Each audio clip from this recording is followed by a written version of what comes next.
एक गांव में हरिमोहन नाम का एक ब्राह्मण रहता था। उसने बड़ी मेहनत से बचत करके 1000 स्वर्ण मुद्राएं इकट्ठी की। बुढ़ापे में एक बार उसे तीर्थ यात्रा करने की इच्छा हुई। उसने सोचा कि यात्रा में जाने से पहले ये 1000 स्वर्ण मुद्राएं धरोहर के रूप में पड़ोसी सेठ के पास सुरक्षित रख जाऊं। रास्ते में चोर डाकुओं का डर बना रहता है। पूरे जीवन की कमाई कहीं एक पल में ही न लुट जाए, यह सोचकर वह पड़ोसी सेठ के पास आया और बोला, सेठ जी, मैं चारों धाम की तीर्थ यात्रा के लिए जा रहा हूँ। मेरे जीवन भर की कमाई इस थैली में है।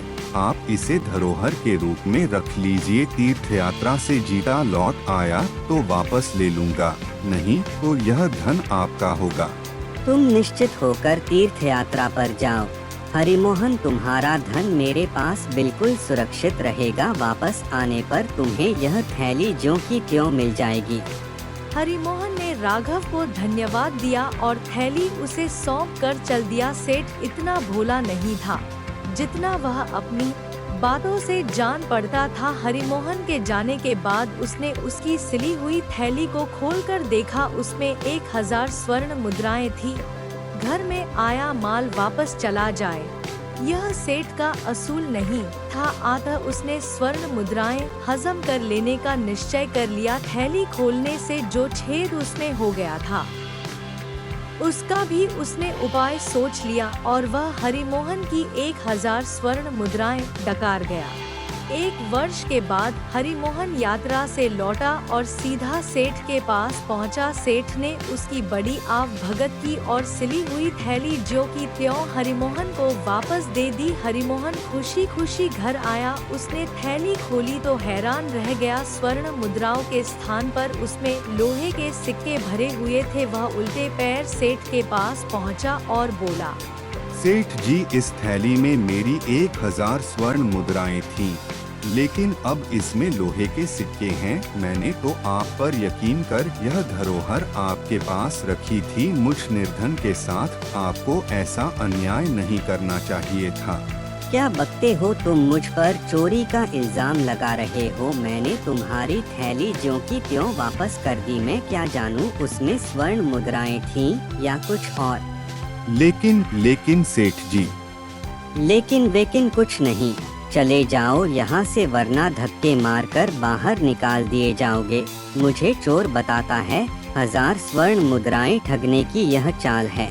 हरिमोहन अपना सा मुंह लेकर वापस आ गया। वह सोचने लगा कि जीवन भर की कमाई वापस लेने के लिए क्या करना चाहिए। बहुत सोचने विचारने के बाद उसने राजा कृष्णदेव राय के दरबार में जाने का निश्चय किया। राजा कृष्णदेव राय ने जब हरिमोहन की दुहक भरी कहानी सुनी तो समझ नहीं पाए कि इस समस्या को कैसे सुलझाया जाए। उन्होंने सोचा कि इस काम के लिए लखटकिया राम ही सबसे उपयुक्त व्यक्ति है। उन्होंने लखटकिया राम से कहा, मुझे लगता है कि हरिमोहन सच कह रहा है और उस लालची सेठ ने अवश्य इसके साथ धोखा किया है। आखिर इस सच का पता तुम ही लगा सकते हो। लखटकिया राम बोला, आप चिंता न कीजिए महाराज, यह समस्या अभी हल हुई जानू। लखटकिया राम ने हरिमोहन की थैली को बड़े गौर से देखा और उसकी समझ में सारी बात आ गई। उसने नगर के सभी दर्जियों को बुलवाया और कहा, बिल्कुल इससे मिलती जुलती एक थैली हम सिलवाना चाहते हैं। जिसकी थैली बिल्कुल ठीक होगी उसे 1 स्वर्ण मुद्रा पुरस्कार में दी जाएगी। कुछ ही देर में सभी दर्जियों ने अपनी सिली हुई थैलियां लखटकियाराम के पास पहुंचा दी। लखटकियाराम ने थैलियों को बड़े ध्यान से देखा। ऊपर से सभी थैलियां दिखाई गई थैली जैसी लगती थी, पर बारीकी से देखने पर मालूम होता था कि लगभग सभी में कोई न कोई दोष रह गया है। लेकिन एक थैली ऐसी थी जो बिल्कुल दिखाई गई थैली जैसी लगती थी, कहीं भी कोई अंतर नहीं था। यहाँ तक कि जब लखटकियाराम ने हरिमोहन के सामने दोनों थैलियाँ रखी तो वह यह न पहचान सका कि उसकी अपनी थैली कौन सी है। लखटकियाराम ने मुस्कुराकर कहा, इनमें से कोई भी थैली तुम्हारी नहीं है, अभी पता चल जाएगा। उसने नई थैली सिलने वाले दर्जी से पूछा, यह जो दूसरी थैली मेरे हाथ में है, वह भी क्या तुमने सिली है? कब और किसने सिलवाई थी वह थैली? याद करते हुए दर्जी बोला।